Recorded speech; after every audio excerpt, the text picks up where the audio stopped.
This is Block 11, Reagan's Revolution, Section 4, Reagan's Cold War, with the section, the Iran-Contra affair. So the United States has two problems that at first glance seem completely unrelated. There are Americans being held hostage in the Middle East in Lebanon, and President Reagan would like to support the Contras, but can't because Congress won't let him. Some officials in Reagan's administration, especially Colonel Oliver North, saw a possible way out of both dilemmas. The dilemma of the hostages being held in Lebanon and the inability of the United States to help the anti-communist Contras. And Colonel North hatched a highly illegal scheme to overcome both problems. And this chart kind of shows us what Colonel North did.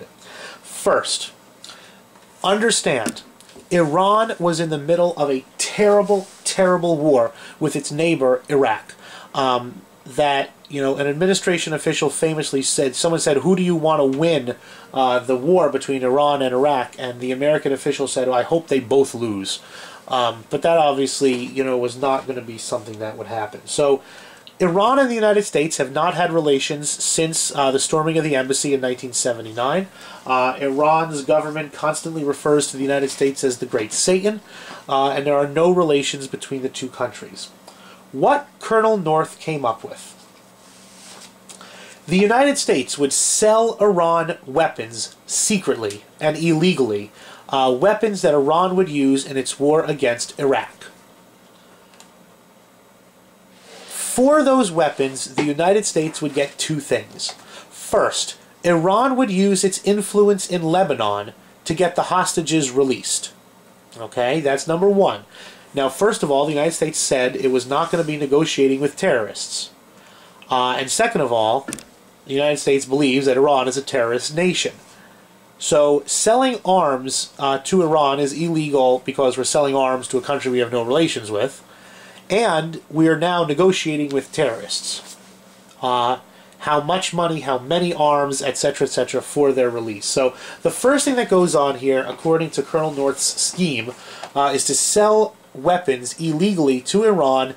Iran would buy the weapons and use its influence to get the hostages released. That's half of this scheme.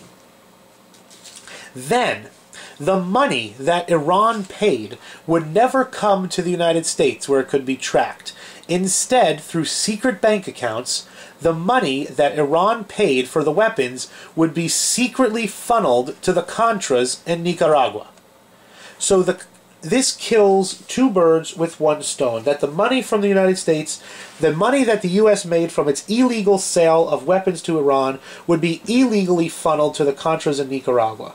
It was simple, it was brilliant, and it violated not only the law, but it violated Reagan's insistence that the United States would not negotiate with terrorists.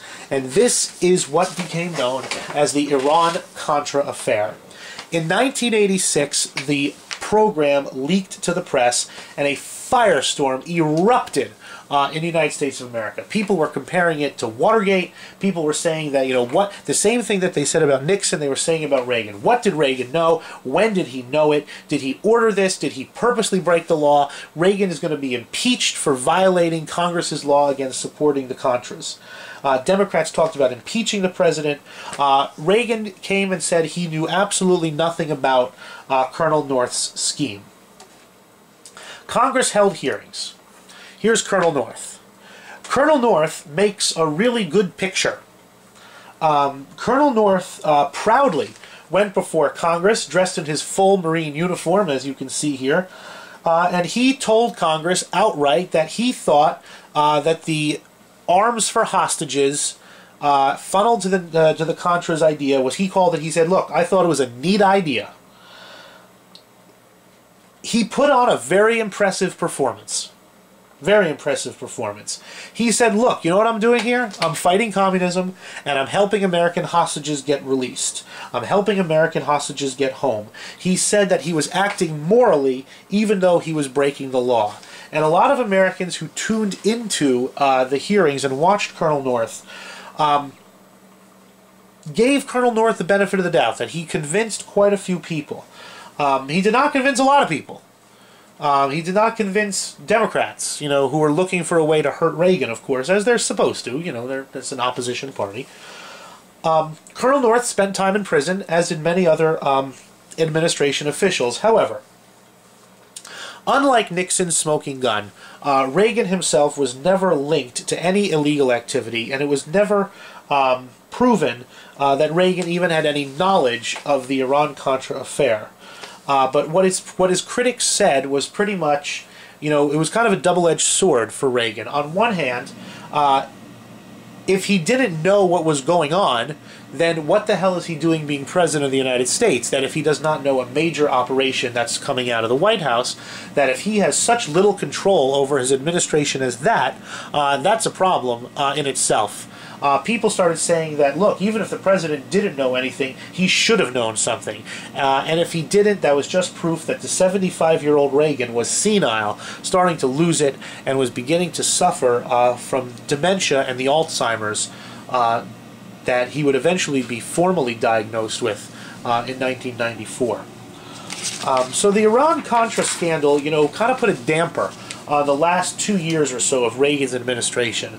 However, by 1988, with all the changes going on in the Soviet Union, and Reagan not being linked to anything, plus Colonel North's performance, plus a growing economy, when Reagan left office, he left office as an incredibly popular, successful president. He gave his farewell address in January of 1989, referring to the United States as he always saw it, as a very special city on a hill, the same phrase that John Winthrop had used in 1630. And he said to the American people that, in his 8 years, that he left the city stronger, wealthier, and on a surer moral footing than it had been when he had taken power 8 years earlier.